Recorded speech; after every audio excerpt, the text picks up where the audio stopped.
So, Mr. Larmuseau from Bekaert, thank you very much for being with us today. So we're live here in the Aquarium at Movin'On. Very happy to meet with you. So the company Bekaert is Belgian, and it goes back a while. You were founded in the 19th century. You've seen so many transformations in terms of innovation, technology. So let's just start with what you do. You do steel wire transformation. Right. That must have evolved greatly in over a century.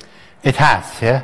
But basically what we do is, in fact, we buy steel, wire rod we call it, from the steel companies, and we transform it. Yeah? Either we draw it to a thinner size, and we call that one of our core technologies, but also we apply all kinds of coatings to it. Yeah? Right. So, and by that, in fact, we make it a wire that can be used in a lot of applications. The most important for us application is, of course, the automotive, yeah? Which includes the steel cord we're going to talk about, because that's, of course, used in tires and heavily related to mobility, but also for other sectors such as construction, industrial goods, consumer goods. Yeah, wire is in a lot of places. You would be surprised if you're in your kitchen. There's a lot of wire from us. You open a bottle of champagne, the wire could be from us. Really? So you will find our products, although you will not always realize it in a lot of applications. Well, next time I open a bottle of champagne, I'll be thinking of Bekaert. You'll be supporting our business by doing so. Yes? You've been around for a long time, as we said, but you've had a significant growth in the past decade. What happened there? Well, especially in the automotive part, the steel cord part, we have been seeing, if you compare, for instance, 2001 with today, we sell today 4 times more steel cord than we used to do in 2001. And there are 2 reasons, I think. The first is that we did some acquisitions, some M&A. We took over tire cord plants from Pirelli and Bridgestone. But the second, and even the most important reason, is that the automotive market has been growing very strongly.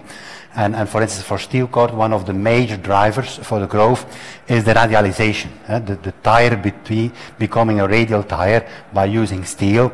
And that happened, in fact, in 2005, 2010 in China. And that had a big impact on our sales.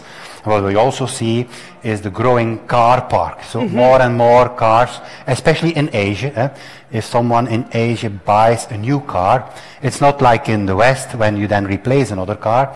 It's in fact a new car that is added to the car park. So it generates then demand for tires on the new car, but also for replacement later on as the car park is growing. And those have been the major drivers of our growth, in fact. So you talked about Asia being a big market, and it is for you. But I saw that North America is a smaller market. Why is that? Well, in North America, we do produce steel cord in North America, but we also import some steel cord from overseas. So North America is an important market, but compared to the Asian market, it is not that big.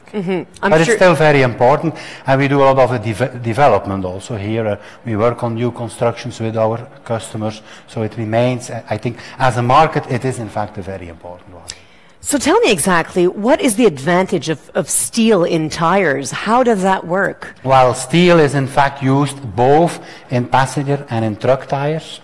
In passengers, it's used in what we call the carcass and in the belt, yeah. And in fact, it makes that the passenger the passenger tire, the contact with the road is very good, yeah? And that helps, of course, reducing, in fact, the use of energy, of gasoline, by using radial tires. Same is true for truck. Truck, it's the carcass and the belt.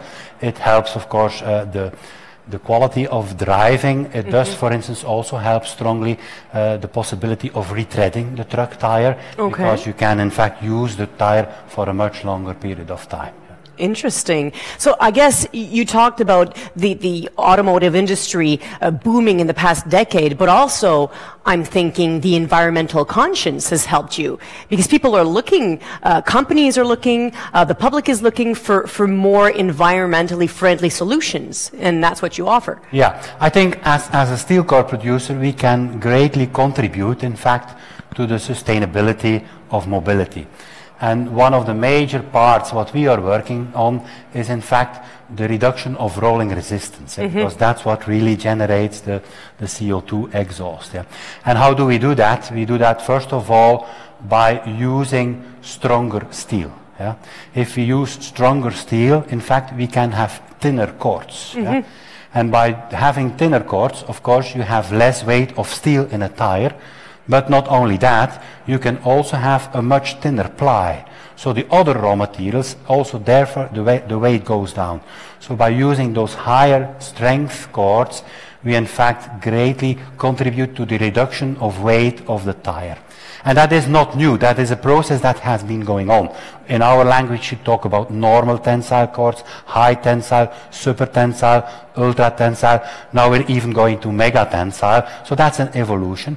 But in that evolution, in fact, we have, for instance, reduced the weight of a truck tire around 3 to 4 kilo per tire. Wow, that's also, impressive. Also for a passenger tire, which is less steel cut, is 0.6 kilo per tire. So indeed, you see, our major contribution is in fact reducing the weight of the tire. Other ways of doing that is using, for instance, instead of round cords, kind of oval or flat cords, which again then makes that you can have thinner plies. And also we're looking at much simpler constructions, so not the very complicated constructions, but simple constructions that also contribute to weight reduction, and weight reduction implies the reduction of rolling resistance. Yes. What are the biggest challenges that await Bekaert in the upcoming years?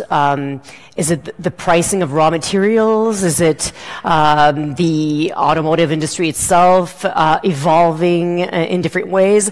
What challenges are you getting ready to tackle? Well, one of the major challenges for us is I would think, the evolution in China. Yeah? As a tire producer, China is very big.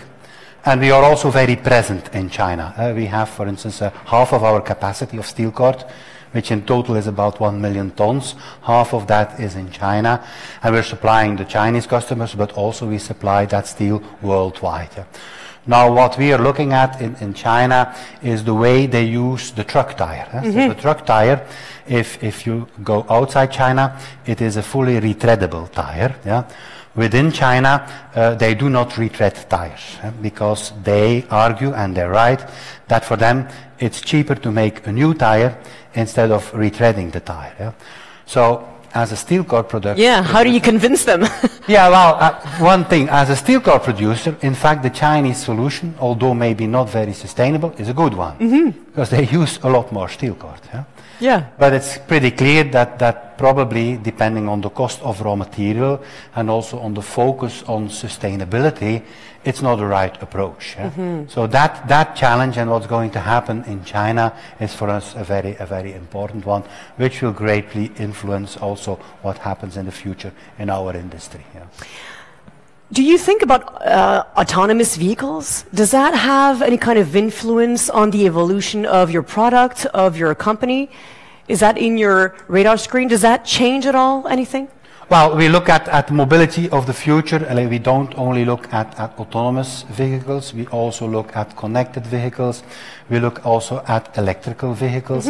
And we try to understand, what does that mean for the tire? And as a consequence, what does that mean for us as a tire cord producer? Yeah? And we see it in fact rather positive because, for instance, the electrical vehicle, with the load of the batteries, the requirements towards the tire and consequently also towards the tire cord will be more demanding. Of course. So in fact, for us, I would say it's an opportunity right. to support that. If you look at autonomous vehicles, it remains to be seen, but you would imagine that having those autonomous vehicles would probably lead to more miles driven. And then again, it would be positive for us. We're trying to analyze what it means for us, and in fact, we don't see a lot of negative. We see it rather positively, and we will also analyze and try to understand how we can contribute in those evolutions. So you've been in Montreal since Monday. Have you made any significant encounters that you foresee a great future for in your company? Well, what has impressed me is, in fact, the progress that has been made already, because if you're in Belgium thinking about mobility of the future, it's something else than being here. And if you see what's already happening, for instance, in Montreal itself, with the electrification of the buses and the way they think about it, the way they organize for it. But you can see, in fact, that mobility of the future is not just some slides or something that is on paper, it's really happening. So that was in fact my biggest experience here, that you see really it's happening. It's quite impressive, yeah, and indeed it convinces me that also we as a company and as a steel cord producer need to think even more on how we have to contribute on that. Well, Mr. Larmuseau, thank you so much for these few minutes. Very, very interesting, and we look forward to seeing how Bekaert does with all that technology and innovation in the upcoming decades. Thank you so much. Okay, thank you so much. Bye.